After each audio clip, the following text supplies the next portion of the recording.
Ladies and gentlemen, welcome to Our Thread, the podcast, bringing our content to you. I'm All It Is, and I'm here with my cunt tamers, Beware, Cap, Doc, and Savage. And today we bring you episode 27, There Will Be Blood vs. Magnolia. Two movies that got my rocks off and had me jotting down notes until I had carpal tunnel. We get a little hypersexual on our thread, and Magnolia is only going to amplify that a lot. Tom Cruise playing an alpha male egomaniac is pure cinema gold, going up against debatably one of the greatest actors of all time, Daniel Day-Lewis. And he's supported by another fantastic actor and our thread favorite, Paul Dano. Then back to Magnolia, we have the supporting role with the late great actor, Phillip Seymour Hoffman. To win this matchup, There Will Be Blood will rely on two great lead roles, while Magnolia is filled with too many great actors to list. So, will we go back in time and choose to strike greatness gold with There Will Be Blood? Or will Magnolia, the strange, dark comedic drama, turn us into alpha males? Both beautifully executed by one of our favorite directors, Paul Thomas Anderson. Stay tuned and find out which movie is greater. But first, let me give a special shout out to tonight's sponsor, HBO Max. Now HBO Max bundles all of HBO together with even more of your favorite movies, plus new Max originals with a bunch of new shows already available. Also with Max, you get same-day theater releases, which is huge these days. So sign up now and get 6 months, 20% off. Folks, it's time to respect the cock and tame the cunt and drink those milkshakes up right after this intro music by Beware. Let's go. I can't help it. I love you. Forrest, you don't know what love is. I'm not going to debate you, Jerry. Okay? I'm not going to sit here and debate. You're a bald-faced liar. A fucking liar. I mean, God forbid they should make a mistake and forget to steal. I will not apologize for what I want. Stop trying to control everything and just let go. I drink it up. Don't bully me. You like Huey Lewis on the news? They're okay. Either they don't know, don't show, or don't care about what's going on in the hood. Hold on to your butts. Ladies and gentlemen, welcome to Our Thread podcast, bringing our content to you, featuring All It Is. It's official, old buddy. Well, has been. Beware. From then on, he was known as Benny the Jet Rodriguez. The Doc. You're the doc, Doc. The Cap. Oh, if you already know the answers to your questions, then why ask? Big fuck! And myself, Savage. I'm 6'5", 220, and there's two of them. In this big game that we play life, it's not what you hope for. It's what you deserve. It's what you take. I'm All It Is, the host with the stuffing, a tamer of the muffin, telling you once again that we have another fantastic matchup. So let me ask our thread, are you a cunt tamer or an oil drainer? Are you chasing the cat or stacking them greenbacks? Whew, sorry, I just get so fucking jazzed for these episodes. I guess all I'm asking is, what'd you guys think of these movies? And were you more excited to watch one movie over the other? I'll field that question. I feel like I was more excited to watch Magnolia this time around. I kind of know what I'm getting into when I watch There Will Be Blood. I know it's long. I know it's pretty slow. It's totally engaging, but there's so much going on in Magnolia, and you're following like 10 stories, and they're all kind of coming together at once. I guess that's why I like this movie. I love how the music ties the whole movie together. It's kind of like the heartbeat of the movie, and the way this like jumps around scenes and comes back to the same scene, it's really cool. It's really fast-paced movie. It was a lot of movie over the weekend, a lot of PTA, and it was very well enjoyed. I'd say I didn't really have a lean towards either one of them, aside from the fact that I had really only seen either movie probably once, maybe I think I've only seen Magnolia like twice or three times, but it had been a really long time. And so therefore I enjoyed both of them. I felt like even though while both movies had a runtime over 2.5 hours or at least 3 hours on Magnolia, I think, neither one of them felt like that. They both kind of blew by because you kind of just go along with the ride, and I enjoyed the ride. They're quite different despite being edgy movies that keep you on the edge of your seat. Yeah, it was excited for both of these. I remember I was talking with some Thread members, and to kind of date myself and also date this movie, on my MySpace page back in '07, I had a big picture of There Will Be Blood. And also the other picture that I had on there was from No Country for Old Men, which came out at the same time. But I remember at that time being like, this is my favorite movie. I love this movie. And so I really hadn't seen There Will Be Blood in a really long time. So I was excited to watch that. Similarly, though, I was excited to watch Magnolia because I was like, man, I really haven't seen this in a long time. I really kind of don't remember it that much. And so when we started watching it, I started to realize like, this is kind of familiar. I kind of have seen parts of this, but actually, I don't know if I've ever seen this. And so that was a kind of crazy realization where knew scenes. I kind of knew parts how it ended. It probably been on at our house, when we were living in Kalamazoo, and I caught snippets, but I don't think I've ever sat and like watched it from beginning to end. So that was an awesome experience. Was it Sweet Amy's first time viewing it too? I think she was in a similar position where she had seen it, she had remembered kind of pieces like I did. But so we were both kind of experiencing it from pretty kind of fresh lens. So that was really fun. It was awesome. If I remember correctly too, you had a picture of Tom Cruise in his underwear on your MySpace profile. Yeah, that was my profile pic. Nice cock shot. Let's go to Savage for the cock shot. Yes, I do. I really enjoyed watching Magnolia. I hadn't seen Magnolia in a really, really long time. Definitely have seen There Will Be Blood since the last time I saw Magnolia. But rewatching Magnolia is a great movie.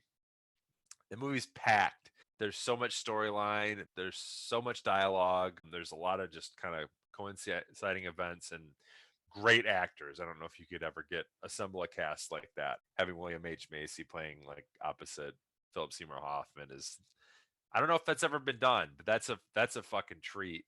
And then likewise, Paul Dano going up against, our sweet boy Daniel Day-Lewis. I think it's just those are two motherfucking actors. Obviously, one of them is the best actor, arguably the best actor of our generation, in arguably his best role.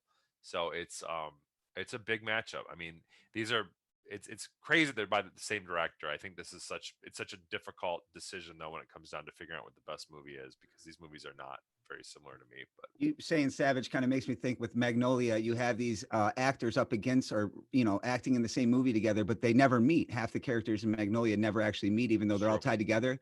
But you did feel like it was Phillip Seymour Hoffman acting with William H. Macy. So that's pretty cool. The divide in that movie is just there's so many choppers, and they're both fantastic. And I'm going to leave my synopsis in the intro of how I compared these movies. And we're going to move it right along to characters. And I'm going to go to my captain, and see what his favorite characters in these movies were. Well, I'll say the obvious since I'm first. I got to go with Daniel Day-Lewis's character, Daniel Plainview. He's right from the beginning, you just get this long physical drama of how he came to be an oil man working by himself, which I think is like the first 15 to 20 minutes of the movie. And it's so cool just to see a man working by himself like that and then striking oil. It's not much dialogue in the first 20 minutes, but you see his character move from that to a cleaned up version of himself that has to also be a salesperson and sell himself to entire communities. And then, throughout the movie, you just kind of realize like this person is so super driven that it's almost like a mental illness. He even says like, I have a competition in me. I want no one else to succeed. I hate most people. That part of me is gone.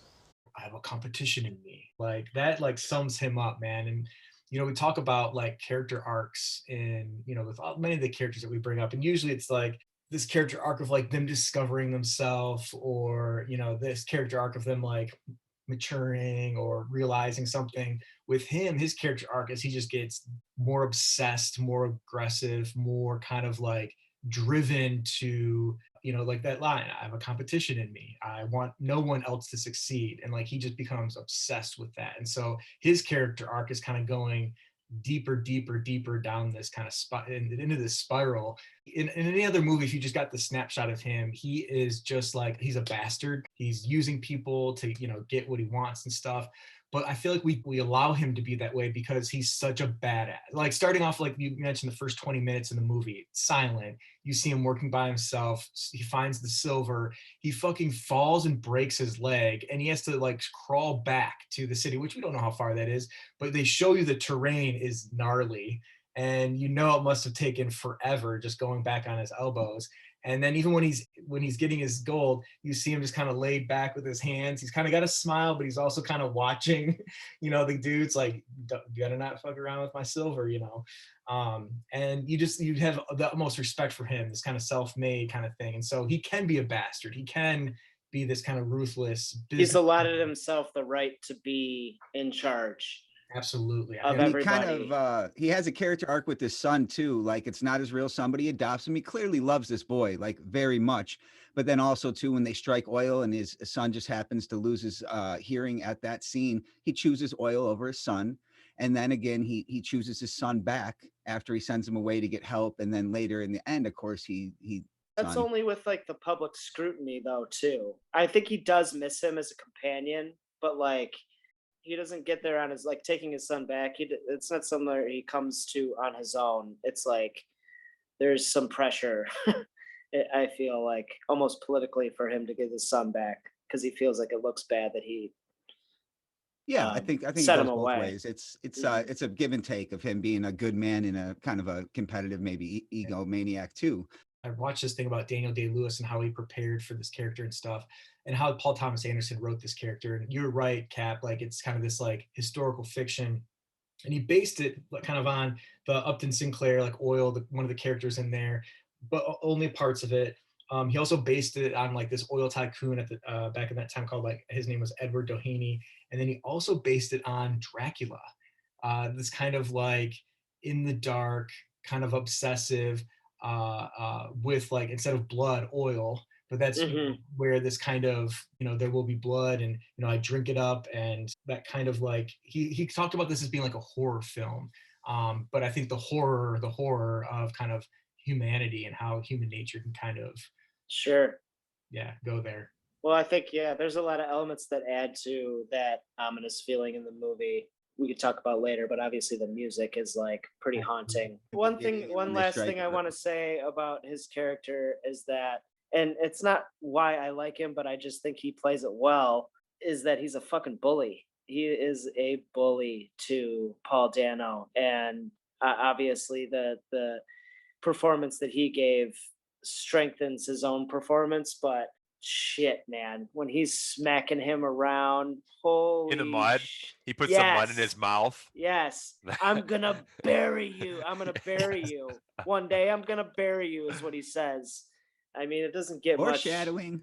Yeah, I mean, it doesn't get much more blatant than that. One day I'm gonna bury you, and then he just one day I'm gonna roll a strike. What? Yeah, and the best thing is what my brothers used to do to me when they were done beating the shit out of me is use me to get up, push up on me, push down on me to get up. It would have been impossible for not one of us to pick Daniel Day-Lewis's character, Daniel, in the movie.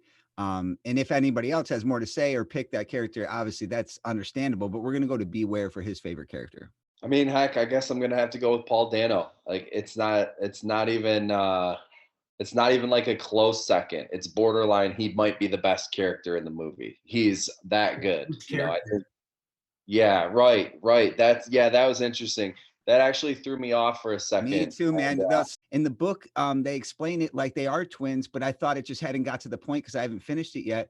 But the one thing they don't have in there is a scene together, and they actually cut it from the movie. There was supposed to be a scene with them together, and they also cast another actor to play the twin, but he ended up canceling, or they dropped him from the movie. So Paul Dano had to play both characters, which made it confusing for people because there were people asking the same question as me. Are they twins, or does he have multiple personalities? And I kind of was feeling that, but back to Beware, I didn't want to cut you off. It's just that really threw me for a loop. I think that does kind of add to the ambiguity of the movie, though. It's like one of those things that like goes unsaid. Like, of course, they're supposed to be twins, but are they? Like, it's like it kind of question that. I agree with that is confusing, but I really thought that would have been intentional. Was that how you were feeling, Beware? I straight up thought there was split personalities at certain points of the movies. I was confused by it, but I liked that though. I thought they could have swung it either way and it would have worked. And they obviously cleared it up at the end when he said that he makes $5,000 a month or whatever it was specifically. I got a question for you about his character. Do you think that he is a false prophet?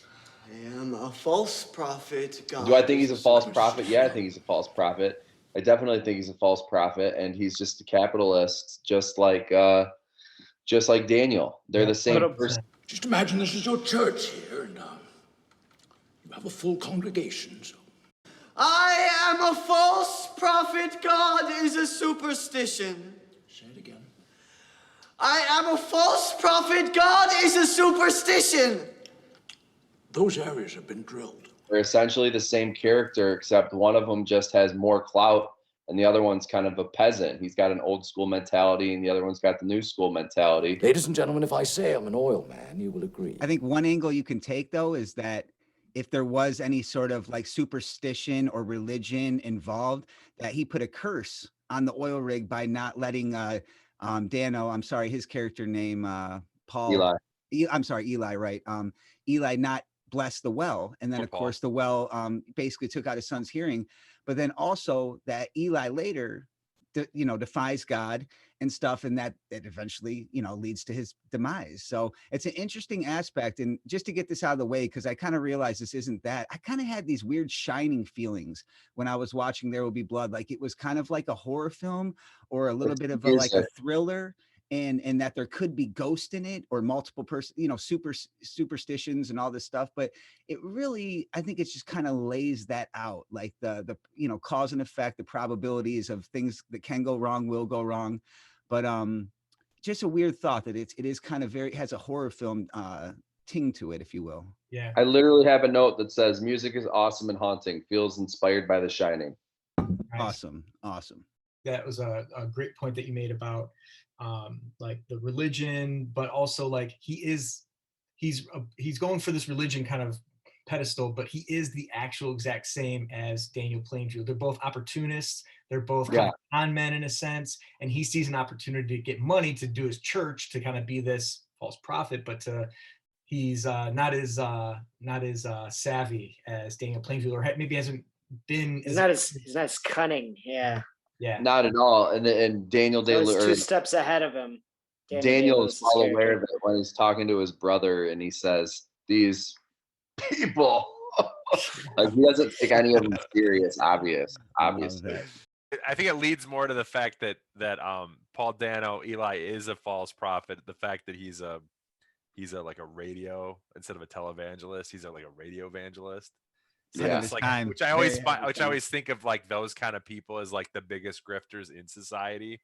So I thought it was kind of interesting how obviously at the very end when everything kind of comes together. And well, Sav, why don't you go ahead and just go into your character now that we have There Will Be Blood cast has been taken. I'm not okay. Yeah, I know we can't double up. My favorite character since Daniel Plainview is already taken is going to be Quiz Kid Donnie Smith. I love it when William H. Macy is in the car and he crashes into that building. Hits him with the Quiz Kid Donnie Smith. No. Hey, it's Quiz Kid Donnie Smith. That part kills me. When that happened, and how when they introduce him, and he's in the dentist's chair, and he's got those big glasses on, and his mouth is so like rectangular. He looks like he's made out of clay. I love it so much, man. I love him. He's kind of this. He almost plays a similar character as he does in Fargo, but it's like in that he makes you feel so bad for him. Like you can't even get that old gay creepy guy to like him. Oh man, we got a lot to say about him. I love you. I'll see you tomorrow. I love you. I'm so sick. A quick question for you guys. Just pass it around real quick, lightning round. Is his role in Fargo better than Magnolia, William H. Macy? I'm actually going to go ahead and say Magnolia. I really think he gens me out more in that, but I could be wrong. In a word, I would say Fargo. Yeah, I'd go with Fargo. Maybe he's smart. He's just a bigger role too. And he's a bigger fuck up. Like he fucks up on a bigger scale by his wife getting murdered and wasn't intended on that happening. So really got it. Are you sure? Way to get that? But that true code. I sat right here and said I didn't want any the true dry code. coat, or is it? Yeah. You're gonna need that dry coat. Well, it's a great question because even if it is Fargo, he's so good in it. He plays such a Jen character, and he's such a great chopper. That's right. That's the first time you've been right. I confused the two, and I don't care. Hey. Hey! I love you. John C. Reilly's character is a fucking great chopper too. My character's obviously Daniel Plainview, but honorable mention, I was going to say John C. Reilly. So that's fine. That's cool. It's good to rock out sometimes, but you can't do it every day. What I loved about John C. Reilly was he was super Jen and like wanted to be a good cop so bad, but he was kind of a doofus. And like, God, please help me figure it out. I was lost out here. I don't understand what is happening, God. Please, God. There was something about that dynamic kind of resonated with me for some reason. I liked that character. I like seeing John C. Reilly play that role, kind of knowing other roles that he's played. And I feel like he executed it perfectly. And like, there's times at which where like the solution to what he's trying to find is in front of him, but he doesn't see it. And I don't know, there's just, again, something about that really I thought was pretty clever.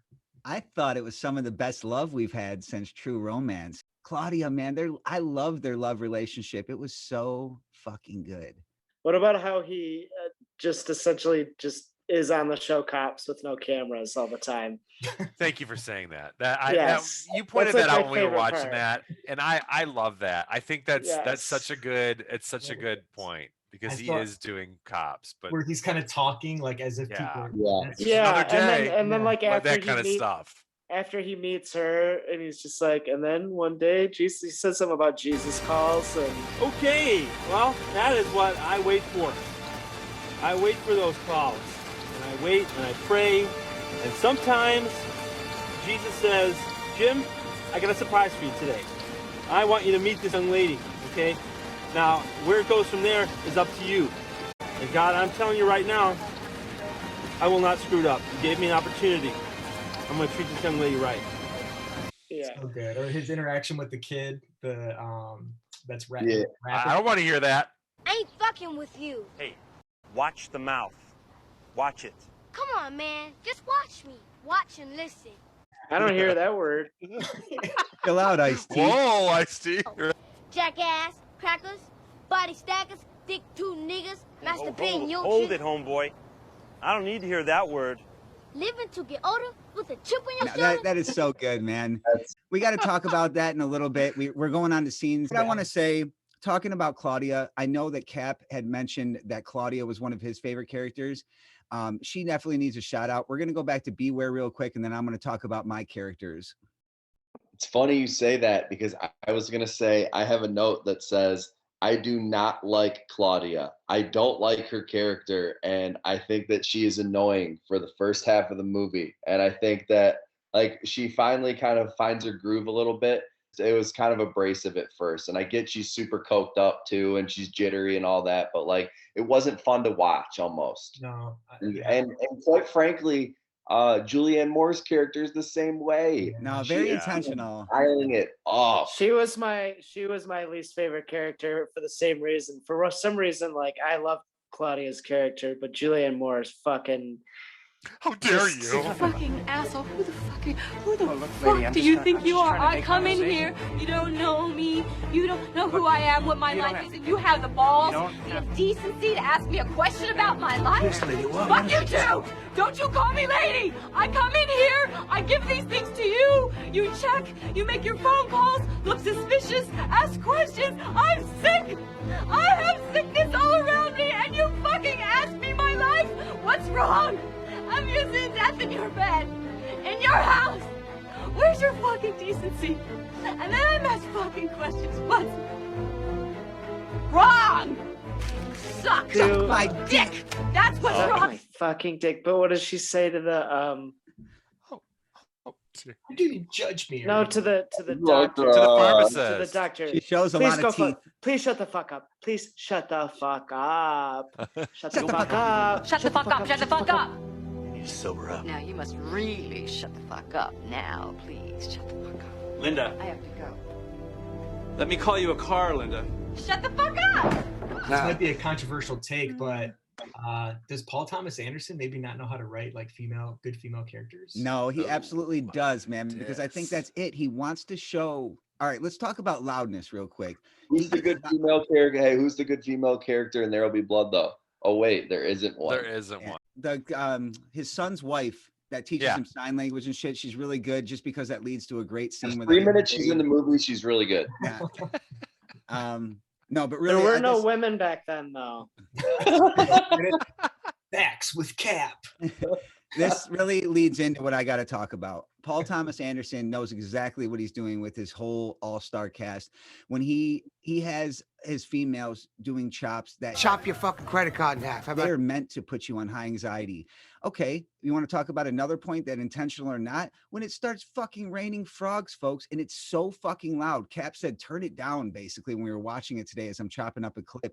It is so fucking loud, and it's meant to make you feel crazy, obnoxious, and like so unsettled. This whole movie is meant to tangle your emotions. And Claudia does a great job, I think. And our sweet, sweet Julianne Moore, Linda in the movie. Fantastic, man. She really is good. You know that she dives into roles. Her in The Big Lebowski is so great. She gets to be back with Phillip Seymour Hoffman.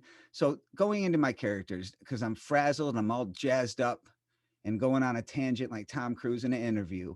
What I want to say is here's my favorite character, Ty. There Will Be Blood, Ty. Daniel Day-Lewis and Paul Dano, Ty. Magnolia, Ty. Not one actor is better than the other. They literally all are on the same page. If they had an IMDb individual rating for the movie, they would all be on the 8 scale within a 2-point spread of each other. Every actor brought their top shelf chops. Nobody, even the little kids in that movie, every role, no role was spared. Everybody chopped 100 to 99% antibacterial fucking effective chopping. Chop? You don't know shit about chop. With these casts, and I'm calling a tie, both movies. And that's all I got to say about Can we that. talk about Crew's character, though? Yes, please, can we talk about Crew's character? Mindset. Tap directly into her hopes, her wants, her fears, her desires, and her sweet little panties. Learn how to make that lady friend, your sex doll. All right, I'll talk about him. Best bod, hands down. Fuck everybody that has been in a best bod contender. There is no other bod. We got fucking whitey tighty, jacked up, fucking frazzled alpha male Tom Cruise in the interview, killing it. Let alone talk about a character arc. By the time his fucking dad is dying, you have the late great Phillip Seymour Hoffman crying over the shoulders of Tom Cruise, and I am crying because he is obnoxious, but he plays the best role of his life ever. And here you have confirmation. Phillip Seymour Hoffman didn't need to go to that, that sad spot to lay on those tears. He just sat there in that scene, watched Tom Cruise, and he's so vulnerable. He's so sexy. Those beautiful blue eyes, that perfect hair, that best bod. It's over. We have a best bod greatest winner out of the 64 movies. I promise you. Frank T.J. Mackey. Amen. Shout out Cruise. Hey, Ty, though. He could have been my favorite character, but it's a tie. Fucking movie's excellent. Or should we transition into scenes? Because he definitely provided some of the best scenes. Go into it. Yeah. The one scene, Phillip Seymour Hoffman gets the mags, calls the number out of it, the 877 Tame Her.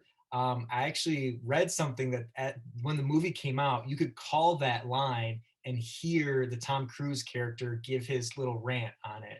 So I was curious and I called it right before we did the podcast. And it's like, it is actually still like, it's not Tom Cruise, but it's like literally like a sex talk line. And so it's like, if you're a boy, like da-da-da-da, or if you're a female, you can talk with males. For free. Oh, I might have to call that. Welcome to 1-800-BIG-TITS, the easy access portal to hot girls with really big tits. Want me to send you a sexy pic of me? Press 1 now, if you're over 18, to give your consent to receive naughty XXX stuff from me. Or enter your credit card info now to go directly to the menu. That's fucking great fact right there. His opening scene in that movie is pretty awesome because it's just him doing sort of a monologue type thing. His opening speech is incredible, and it's a perfect introduction to his character.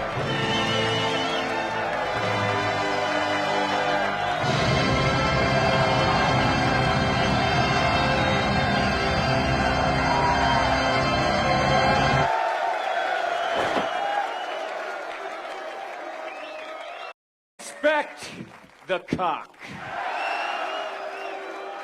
And tame the cunt.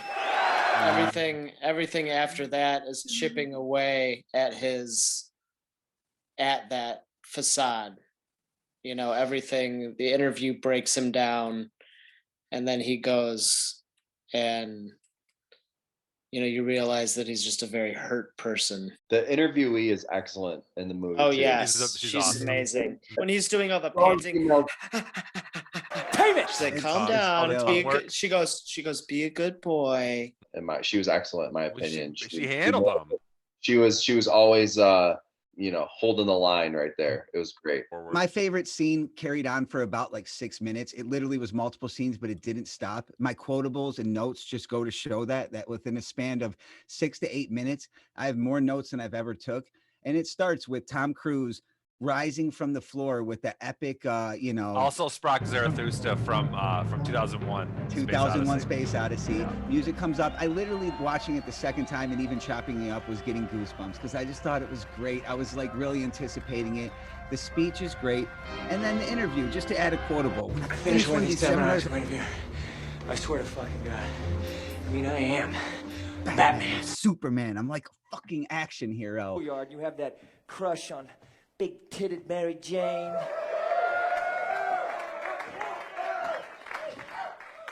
Respect.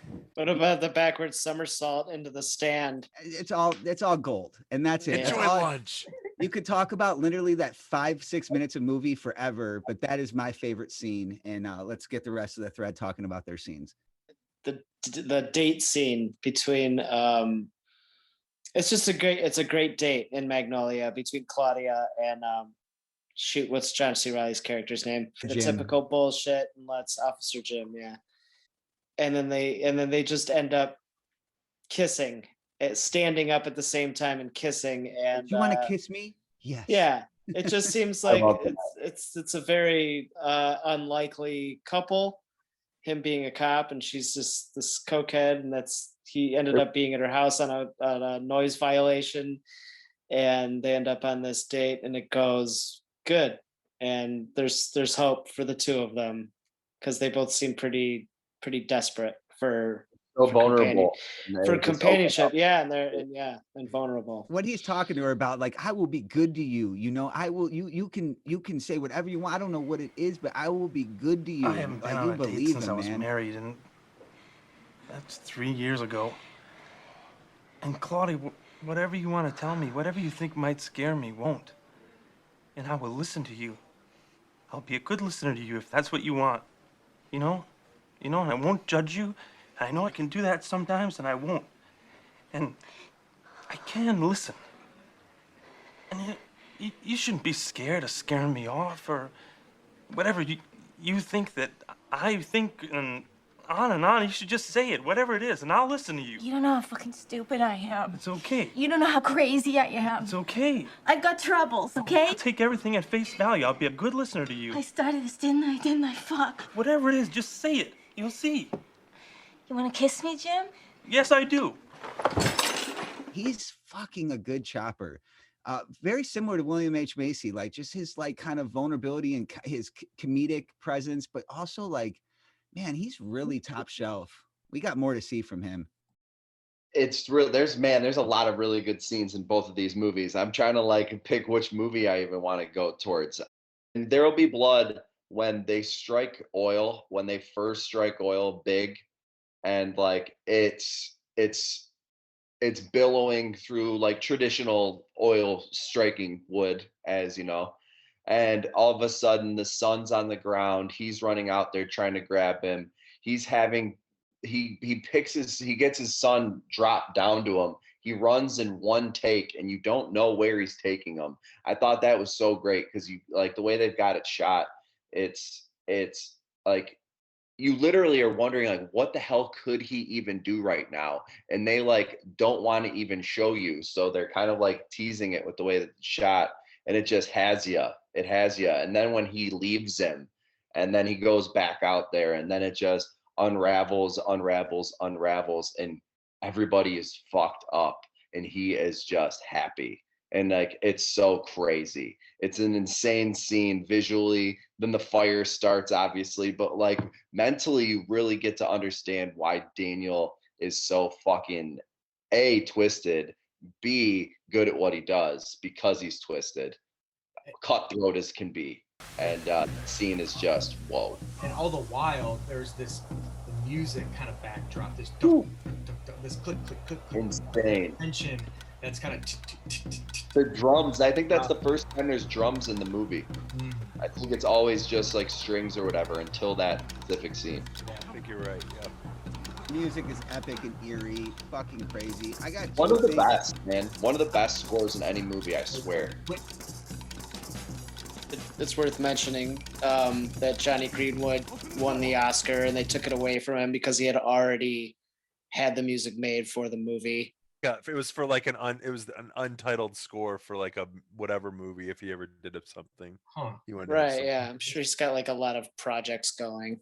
All that said, I don't know if it's better than Dreams can come true. Look at me, babe, I'm with you. You know you got to have hope. You know you got to be strong. I want to ask Doc another fact. What the hell did they use for fucking oil as a prop in this movie that they're all covered in? I mean, I'm sure it could just be, watercoloring and something, but like that, there was oil all over the place. They're not actually drilling. So what do we got, Doc? What I read is that they basically, and I don't know if this is all that it was, but that it was the same thing that they use in McDonald's chocolate milkshakes. I don't know what that means. I don't know if it's the dye. That sounds syrup. delicious. They actually should have done a promotion through McDonald's where you've got a little Daniel Day-Lewis, with a bowling pin or something that could go like drink it up. Smash the bowling pin down on Paul Dano's head. That's the strawberry milkshake. Yeah. You get a black licorice flavored one. Ew. And it's black. Sorry. Anyway, pass the straw back to Doc, and let's talk about scenes, Doc.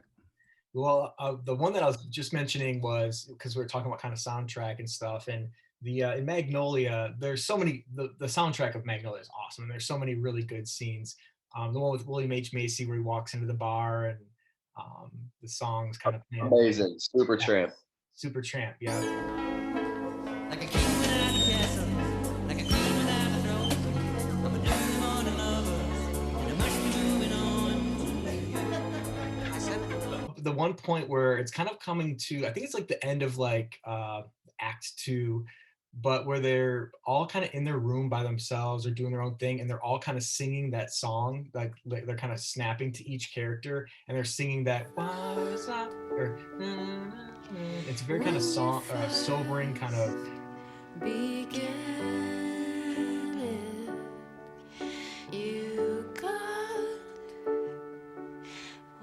My least favorite scene in the movie, but I still really loved it when they're all everybody. It's very strange. It's just very strange. But these things it's like happen. a break in the movie. It's like a. Yeah. I think it's like leading. I think it's leading into the third act. Is what's happening. That's what I thought so too. Okay. Yeah. And like they're at a point where they're all kind of like Going to stop. like it's corny, super corny, but there was something about it that like it's no, it had to be very that. Magnolia. I liked it. I really do like it. it. In hindsight, I like it. Yeah. And so you don't see that in movies, it's kind of super, it's kind of these things happen, these things they do happen. Yes. Well, I liked it for what it's worth. Did we like the fact that the dad on his dying deathbed was singing along despite the fact that he dies 20 minutes later and doesn't say I love you to his son. At least he didn't do it. At least he didn't do it after. I mean, it's like a fourth wall thing, right? Yeah. It's not like Yes. they're not like, Yes. oh, like Definitely. That's what you like to say. So doesn't give, it's like Ferris Bueller looking at the camera. Hey, here's my Subtle- day. Or whatever, Subtle fourth wall. And it was again, it's not my favorite, but it was unique to this movie. Yeah, for sure. It was the movie. Like, this is kind of how the certainly worth mentioning. Definitely, yeah. This is it's my favorite quote, but it's from a really poignant scene too. But it's where the frogs are kind of all falling, and it's the newer kind of quiz kid, and he's in the library. But I decided to say this as scene is because it's a slow zoom in on the kid, and he's kind of looking up, kind of just very inquisitively, kind of enjoying what's happening, and you see the shadows behind him of all the falling frogs. And he said, the quote is, which is what I love, he says, this is something that happens.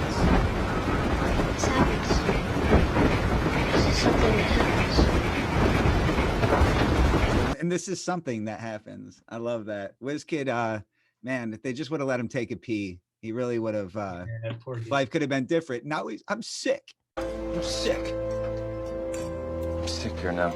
I just really love the scene when Daniel Daniel realizes that his brother, they're sitting on the beach after they've been swimming on the in the ocean, and he realizes his brother is not his brother because he doesn't get the dance line, and he just stares at him, and the way Daniel Day-Lewis's emotional range on his face in that scene is out of this world, man. He's sick. I'm sick.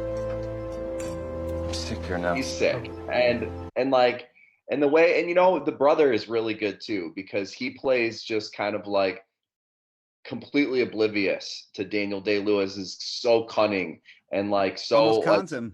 He doesn't stand a chance against Daniel Day-Lewis. And when that Daniel finally realizes it, you realize that this guy doesn't stand a chance. Yeah. And they let you know that, and they show the guy with his hands in his arms, and they show Daniel in the fucking ocean just staring at him as the waves are crashing down on him. And it's then the next scene right afterwards is when it's just laughing, irritating Daniel to the point where, well, I'm gonna fucking kill this guy. Right before laughing right in his face. Yes. Asking for money. Yeah. Some money. And get some women. Take them to the Peachtree Dance.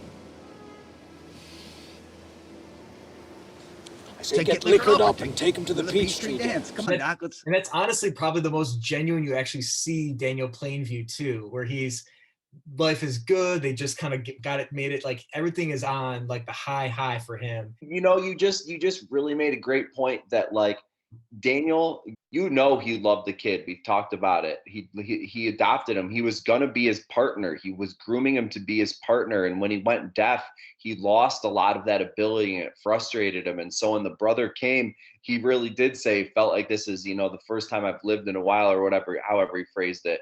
And so when he let him down, it was like he exiled his kid. He was done. Like he was down with this brother. And then all of a sudden when he realized it in that moment. Hey, in that moment on the beach that you pointed out, Beware, which I loved, and I wouldn't have caught this any other time, but this stood out to me, is when he's giving him the kind of nasty eye when he kind of figures things out. He's all lit up, and his brother with his head down is all in shade, is all dark. Mm-hmm. I know that we want to go into quotes. I do have a couple quick honorable mentions from There Will Be Blood. I just want to toss out there. The one, we already kind of mentioned it, but like, I guess it's Eli goes to him asking if he can give the blessing. He says, okay, whatever. And then he actually names it after the daughter and like, dedicates it to her and basically says what Eli said he was going to say and does that. And so that's kind of like a jab. But then right after that, where he learns from HW that the dad kind of beats the daughter. And so right after that, kind of in the celebration, he goes and sits next to the dad and calls over the girl and says, nobody's going to hit you anymore, are they? and that to me gave me goosebumps, because again, you like, this guy's kind of a bastard, you don't like him, but then he does these really redeeming things where you're like, that's badass, and you see where he's got values and like morals. No more hitting, right? No more hitting. My favorite, one of my favorite scenes from both the movies is going to be the baptism scene.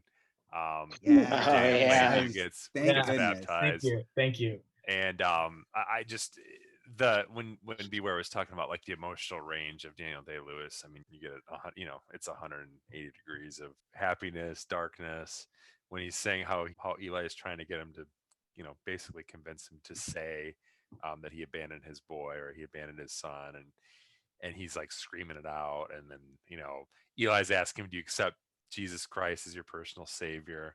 And Daniel Plainview, does the yes I do, at the very end. It kind of like takes the whole scene to get there, and I just think it's, I mean, two just badass performances right there for those. Well, and so I think he ends that too, because he's doing it just to get the bandy tracked, right? Yeah, Says something because he has to repent, basically. It's like the what Eli said he had to do. Yeah, and he has already beat the shit out of him. It's like he's finally got him on his turf, where he's in control, and he really takes advantage of it, Paul Dano's character. So then I think we should talk about then when he kind of gets back at him for basically kind of where Paul Dano's character Eli comes to him years later, trying to get something, and then we have the whole famous kind of bowling alley scene. I don't know if we want to chat about that, but that is just, well, it's like, that's the precursor to that, which is the biggest scene out of both these movies, is the ending of There Will Be Blood. So I mean, I'll jump like in. you say in your sermon. Yeah, and he's talking about the third revelation or whatever he kept saying. Like, yes. I'll show you your third revelation. I'm saying, hey, that's the curse that takes him out. I drink the blood of lamb from Bandy's tract. Just how he hobbles over, like when he's demonstrating like how long the straw would be, and he's like kind of the way that he's like getting over there, and the way that he does wave his finger and explaining like what had transpired. Cap thought that he takes the biggest swig of moonshine ever. I thought it was water while he's just eating raw steak before he makes his kill. Is that I think alcohol? it's vodka. I think it's vodka, right? He's hammered, right? Like you're saying at the dinner tape, at the dinner when he's at the bowling. He was already passed right before. He's like under the ground when he's belligerent. I thought he was rehydrating before he goes for his big savage kill. He was dumping alcohol into his face, straight vodka. That would make sense whatever. for the foreshadowing to picking up a bowling pin.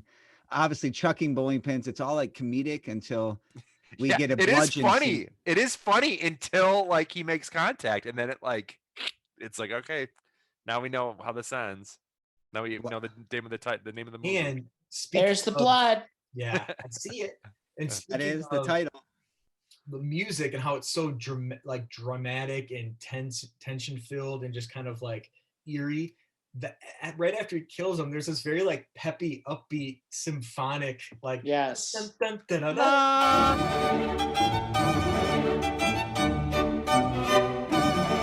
I'm finished. He says like, I'm finished. Speaking of quotables, it's a great time to go into it. One of my quotables is unaudible. I can't do it, but Beware or Savage, I'm sorry, I already mentioned for his favorite scene, the church scene, when he kisses those old ladies' sweet hands and takes the arthritis out of her hands and tosses the demon out. I'm not even going to attempt it because but we're dropping it hard because Paul Dano gave me fucking goosebumps all the way down to my cock. Yeah. The devil is in your hands and I will suck it out. I will bash you now. Get out of here.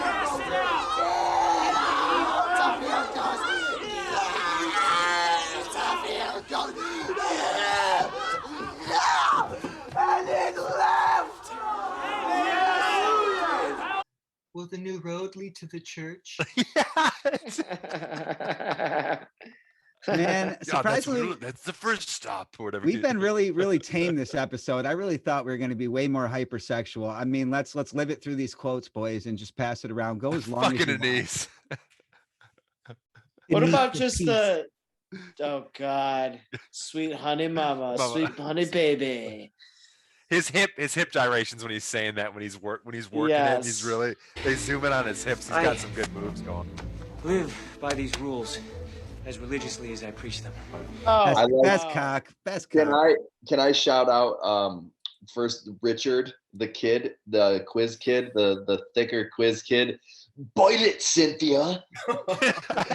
He's hypey, man. He's pissed. And then he's been in so many movies. I can't name him. Luis Guzman. Yes, he's so good. He's calling the kid out. Like, oh man, shut up. When Tom Cruise is on stage for the first time, giving his spiel, he at one point he's just sort of leveling with the audience, and he says, "You think that she's your friend? She's not your friend." And the face that he makes when he says that, it's like maybe the only real thing that he really believes about women. You will not control me. No! You will not take my soul. No! You will not win this game. Because it is a game. I got a trivia question before we pass around quotables. It's a lightning round, first to respond. What does it say under the sign behind Frank T.J. Mackey's Seduce and destroy. Make her your sperm receptacle. That is false. I love that. Yes, it does. In one of the scenes, it does. Not in the banner that drops behind him. You're already. It's with the giant wolf chasing the cat. Is like his logo. Does anybody know? Did anybody have to write that down? Okay, no pussy has 9 lives. Now we're not at memorabilia yet, but that could be a hot fucking item. Go back into quotes, please. When Frank T.J. Mackey's talking and he goes, suck my big fat fucking sausage. I love that line. God, so I would. Good. Another trivia question: who here would suck Tom Cruise's dick? I would. I guess it was like if I had to. We got to go back to True Romance. If I had to. But that's kind of the additive. Don't backtrack on that. No, I really would suck his dick. I would. All right. Moving on. Push. I got to make up for the lack of hypersexualness. I got quotes for days, but keep on passing it around. I like where I think it's when Paul Sunday comes to him at first, and he says, "If I find that you're lying, I'm gonna come find you and take more than my money back. Is that all right with you?" Yeah, that's fair. Love that. Mm-hmm. I think we all need a Daniel Day-Lewis impression. Oh, if I said I was an oil man, you would agree. This is my son. Oh, one night I'm going to come to your house. I'm going to find you while you're sleeping, and I'm going to slit your throat. I love that line so much. He goes, "What are you talking about? You're talking about slitting people's throats." I like when he's so weirded I have out by him. Follow up to that when he says, "You already know. I already told you what I'm going to do." Yes. And put a question on that scene though. Honest question, honest cue is why does he put the cloth over his face so his son can't read his lips when he's talking business to these guys? 100%. Great call. Why does he do that though? Is he do it because he doesn't want his son to know how much money he made? I just think he was starting to lose it a little bit. I also just think he's kind of drunk all the time by that point. Yeah, and that's a good making scenes and doing weird things. That was a great scene, actually. I forgot to bring that one up, but I think that's it though. Like, I don't think he wants his son to know how much money he makes, even though he was always shady. He was probably planning to cut him out. Exactly, and I love the foreshadowing in that too, because I actually think that's 100% what it is. Because the foreshadowing very at the beginning of the movie, when hey kid, I'll be your lawyer, and your dad tries to cut you out. Like, that's going to play out, right? Another great line, and this actually I think comes after the Paul Dano or Eli when he does that whole like exorcism thing. Daniel Plainview's in attendance, and afterwards he stays and he goes, "That was one goddamned hell of a show." Yeah, what a way to cap off a scene. Yeah, and he never believed it. He knew that from the beginning. I love that. It's a goddamned hell of a show. Oh man, love that. We gotta go back to the movie that's just filled with Magnolia and Officer Jim fucking but you like to listen to your music loud. That's fine. That's cool. It's good to rock out sometimes. But you can't do it every day. You know, or else you risk damaging your ears. Seriously. So Jen. When at the beginning of the movie, when John C. Reilly goes to the lady's house investigating the noise, and then you hear like the noise coming out of the back room, and it goes something about, what was that loud crash? She goes, I don't even know no loud crash. Not go down the hallway. Do not go Do down not that go hallway. in my motherfucking closet. Don't go down my hallway. Don't go down my motherfucking hallway. PD. Don't go in my goddamn bedroom. Basically gives him instructions to find Where where to the go. guy is, and that's Right. such a great scene.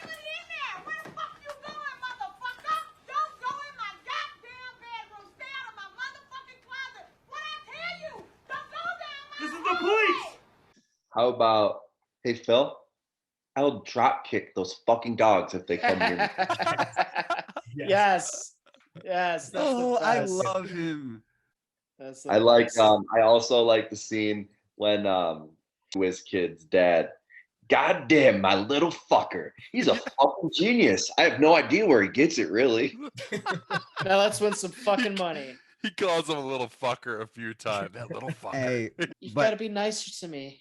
oh, that's great. Yeah, that was good. He's Jen. We gotta keep it up with quotables, but I have like a little transition quotable question for the doc. I'm a rapper. Oh yeah, you're a rapper. You got a record contract, and then this kid that's in this movie that basically does the rapping on the street with John C. Reilly, Officer Jim. This kid is rapping this rap, and we can drop it in. I got some of it down. I think Doc might have some more facts on it, but he says that the rap he's doing in the street actually will help you solve the case. And I watched the movie twice and actually cut up the clip of him rapping, and I still can't really, I'm a rapper myself, understand metaphors and all that. I can't quite see, did this kid actually give him any valid information? So I want to pass it to Doc, and then maybe we can all discuss that for a second. So what's crazy is the breakdowns that I kind of looked into in reading it is it's not just a breakdown of the murder or the killing suspect. It's actually a breakdown of the movie synopsis, which is kind of crazy. Whoa. And so the one piece too is that the worm character that he's kind of rapping about, that was actually, I think, his dad. And that whole scene, that character is cut from the movie. Like that was originally supposed to be another subplot. That's not fair. Yeah, so it was cut from the movie. There's a breakdown, and basically line by line. First line was presents with a a double ass ass meaning. meaning I bestow. With my rip and my frappuccino Don't and hear me me. though. And so it kind of tells you right away that the kid's a prophet of some sorts. What he says has more to do with just the worm, but Jim won't listen, realize. And he says, for your trouble ass fiend and weaning yourself off the back of the shelf. And he's talking about the trouble ass fiend is Claudia, who's the drug addict or the drug fiend. And off the back of the shelf is about Jim, who is about trying to prove himself on his job. And he says, Jackass, crackers, body stackers, thick two niggas, body stackers, thick two niggas. Masturbating. Hold it, homeboy. I don't need to hear that word.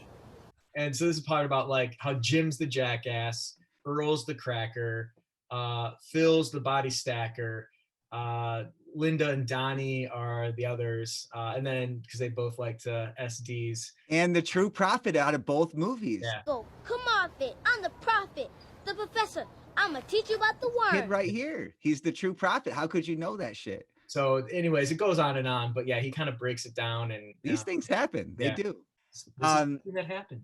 This kind of reminds me of in like Big Lebowski when she should probably just kidnap herself. It's kind of like telling you the story. Love that. Like the whole synopsis. The red herring. Yeah. Yeah. Anybody got some more quotes to rattle off, because it's littered with them?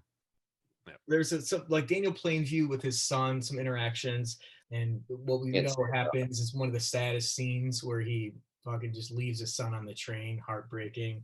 Horrible. And then later when we see him reunited with the scene, this was my last quote, but he goes, "Oh, that does me good. That does me good." Oh, that does me good. That does me good. When he's talking to, I know it's not as poignant as that, but when he's talking to his son again, and when he's calling him like a bastard in a basket, he says to his son, and referencing the interpreter by saying, I'd like to hear you say it instead of your little dog. Woof, woof, woof, woof, woof, woof. That part was, he's just such a fucking That's scoundrel, great. man. What about Oh, man. what about in that same exact scene when he says, "You don't even talk. You just wave your hands around." Oh, Oh God. my Damn God. it. He's such a bastard. The He's a Daniel bastard in a Hutchins is basket. great. He's the real bastard in a basket. All right, to kind of talk about a last couple things before we go into memorabilia, I want to tie in like 3 categories together and talk about a scene, a worst character, and a quotable. Worst character in Magnolia is the old guy at the bar. He's fucking horrible. He's like the worst man you've ever seen, but he also is playing just as good as the other choppers out there. Like I I said, I thought he was good at that role. Oh, Like, I thought he was great. he's No, it's fucking just like freaky. such a bastard. And one of these quotes from there is, "Do you know who I am? You're a friend of the family, I presume. What does that mean? Nothing special. Just a spoke in the wheel. Talking rhymes and riddles. You talk in rhymes and riddles and rub it up, but that doesn't mean anything to me. See, I used to be smart. I'm Quiz Kid Donnie Smith. Rubber dub dub, but that doesn't mean anything." And he just, that rest of that scene, the whiz kid Donnie kid, I'm sick. I used to be smart. I'm sick. So good. And bartender Brad, another pretty good bod. Those braces kind of a turn off for me, but obviously Not to him. for the whiz kid, he loved that man. And I'll be good to you, Brad. And he just wanted love, man. And when he says, like, we didn't do that quotable, it's like, I deserve love too, That's the first time you've been right. I confuse the two, and I don't care. Hey. Hey! I love you.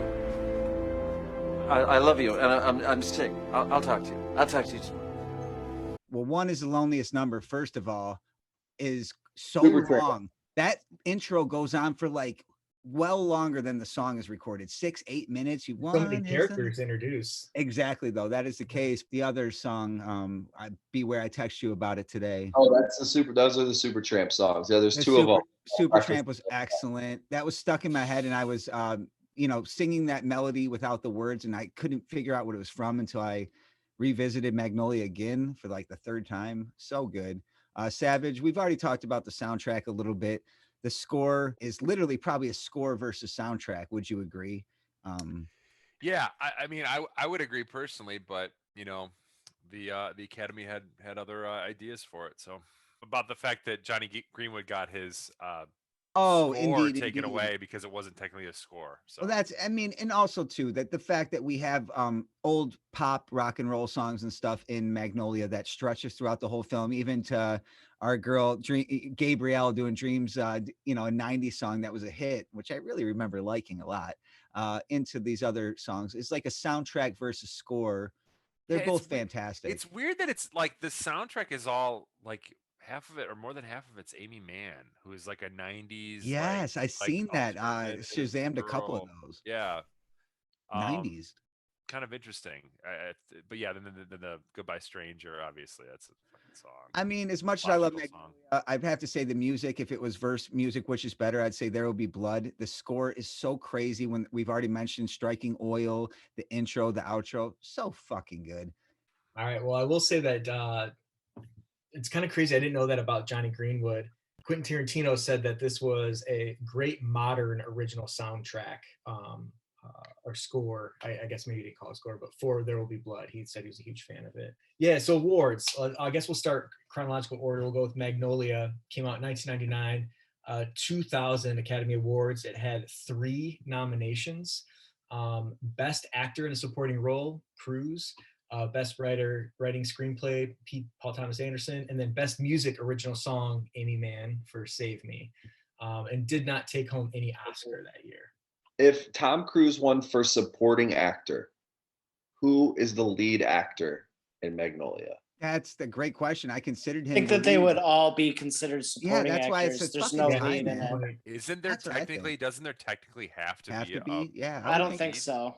Nobody had more screen time than him, other than probably who would it be up to Tom Cruise? John C. Reilly. Oh, yeah, John C. Reilly might be the actual wow.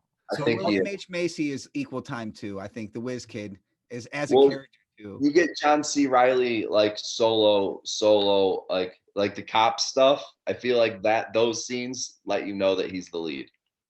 Like Cops, where he's dictating the scenes or whatever. I don't know.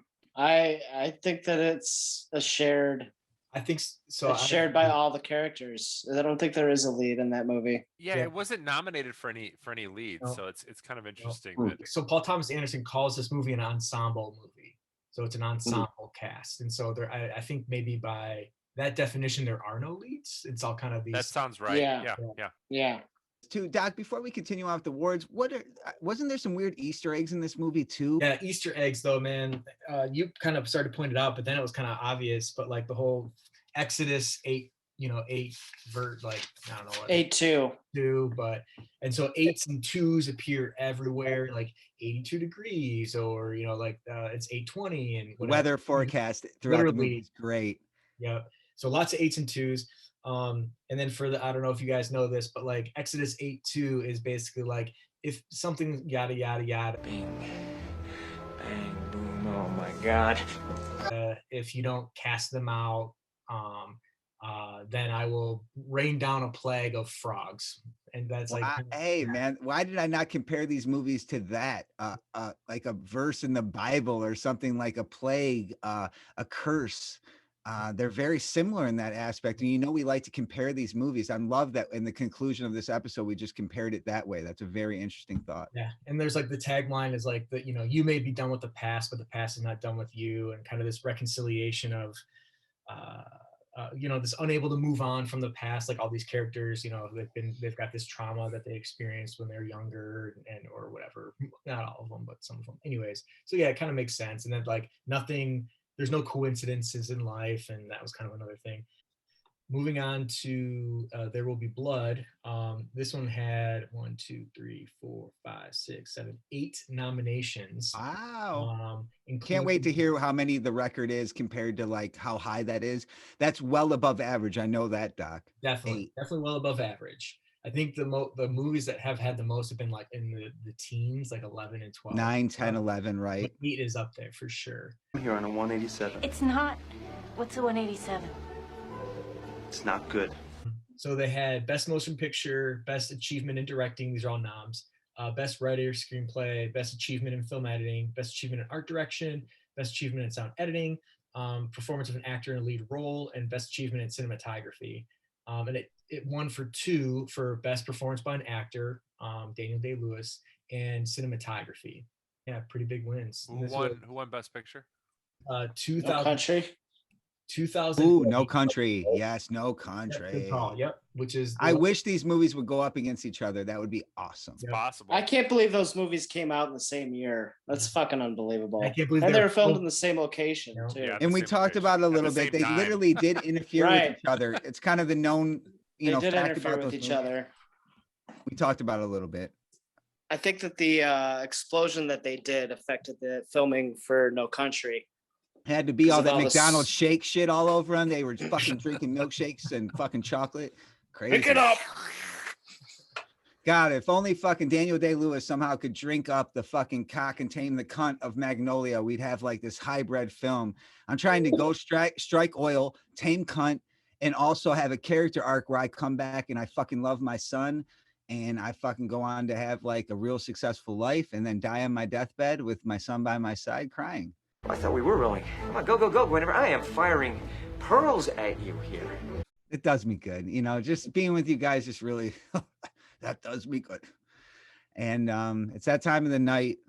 I've been very vocal with my thread members kind of about how I feel about tonight. And I'll go ahead and vote first. Magnolia. Never was there a doubt in my mind after I watched Magnolia that I wouldn't vote for it against There Will Be Blood, even without seeing it, because I saw Magnolia, then I saw There Will Be Blood. But also that immediately after watching it for probably about the 4th, 5th time, maybe 3rd or 4th, like Beware said, once or twice, 3 times, one of my favorite films of all time, top 10. There Will Be Blood is not one of my top 10 favorite films of all times. Magnolia is now in that slot, so I'm voting for Magnolia. I set goals for myself, and what? Go ahead. I'll go next. I'll vote for.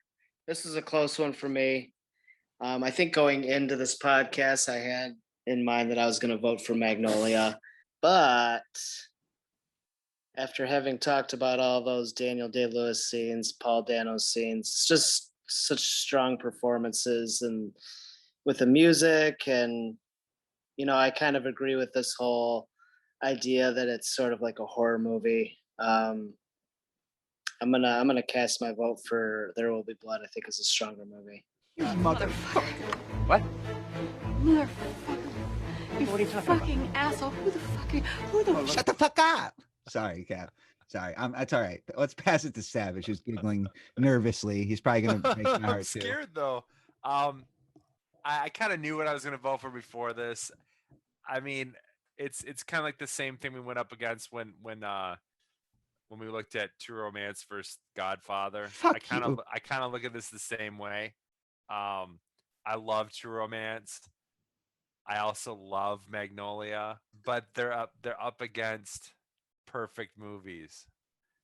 There Will Be Blood is a perfect movie, just like Godfather was. So my vote's for There Will Be Blood. Typical. Beware. I think both of these movies are about what happens when you let desire get the best of you. And I think that There Will Be Blood shows it better. And I think it's a tighter movie. I just think there's not a soft spot, a weak spot in the movie. It's definitely tighter, and it's almost why it's better. It's almost like he is a better director at this point. I used to be smart. He would never do the singing montage right now, and I don't mean say that to dog the Magnolia. He just wouldn't. You're right. I'm sick. He does a perfect example of showing and not telling in There Will Be Blood, because it's a super emotionally charged movie in a time where emotions were not expressed comfortably, Well, Doc, even if we're on the same team, man, my movie is not going forward. Like I said, I just put it in my top 10. I really hope, that's my personal, and I really do love that quirky, strange movie. It was like watching The Big Lebowski, another movie that didn't move forward. Shout out Paul Thomas Anderson. No matter what, one of your great movies goes forward. But Doc, what was your vote for tonight? Yeah, I think I like your comparison of saying like Magnolia is like a Big Lebowski, and that like it was like I mentioned, this is like the first time I've seen it all the way through, and I want to go back and watch it again and again, because there's you're asking about like the Easter eggs, and there's nuggets in there. There's a whole thing that I fell into doing the research for this. There's a whole bunch of like Freemasonry like references. And there's, I guess, the numbers 8 and 2 are referenced over 100 times, and I, just caught a handful of it. So there's a lot to appreciate, and it's a fun movie. It's a unique movie. It's, like we said, it's an ensemble cast of like amazing actors, and so it's a great movie, and it definitely belongs in our thread. But I agree with the other discussants in that like There Will Be Blood is, I think, a modern day masterpiece, in that it's Paul Thomas Anderson, like Cap was saying, get better as a director, as a writer, because he wrote both movies, better as a director, as a writer, having the best actor, as Savage pointed out, maybe of our kind of lifetime, Daniel Day-Lewis, having an amazing score, whether it was a score or a soundtrack, whatever you want to call it, is fucking amazing. And just a fantastic story, I think, kind of America, like of the American dream, or the American possibility. Yeah. And it's just another one of those stories about the beginning of America, like kind of like in the same way that The Godfather is the beginning of the American mafia. Paul Thomas Anderson invented the oil rig. Yeah, right. And Beware said that's why it's a horror movie. That's why it's a horror movie. More like it's kind of like it's the obsession with like success and money and greed, and then how that downward spiral, like when you sacrifice that for family and you sacrifice that for how all that translates into the rest of your life. Good luck. Yep. Hey, I love you and I'm sick. I want you to love me back. I'll be good to you. It's all right though. We are friends and we all love each other so much, and our thread is all about that guy love, and we can all have different opinions. I only love people more when they disagree with me. But you're truly right, folks. There Will Be Blood is the more veteran movie, the great director that gets greater. And I fucking loved it. And I'm getting fucking jazzed right now. And I fucking just took off my clothes and I'm in my whitey tighties and I'm about to pass it to Savage, folks. Oh, I'm fucking frazzled. So There Will Be Blood will go up against the winner of Almost Famous versus Casino, which I think could have that's going to be a fucking great one. And I kind of hope that's next, but we'll see. No, I'm playing out. We have one of the greatest matchups, so this is a great matchup. The fact is, we have 64 movies. They're all great. Every time they go against a movie, it's a great versus another great. It's time to cheer me up, even though I'm fucking feeling pretty good because I do love There Will Be Blood. I have really no regrets that Magnolia won't go on. I'm going to revisit that movie many, many times in the future. It was a great matchup. Hat song. About to pick a movie.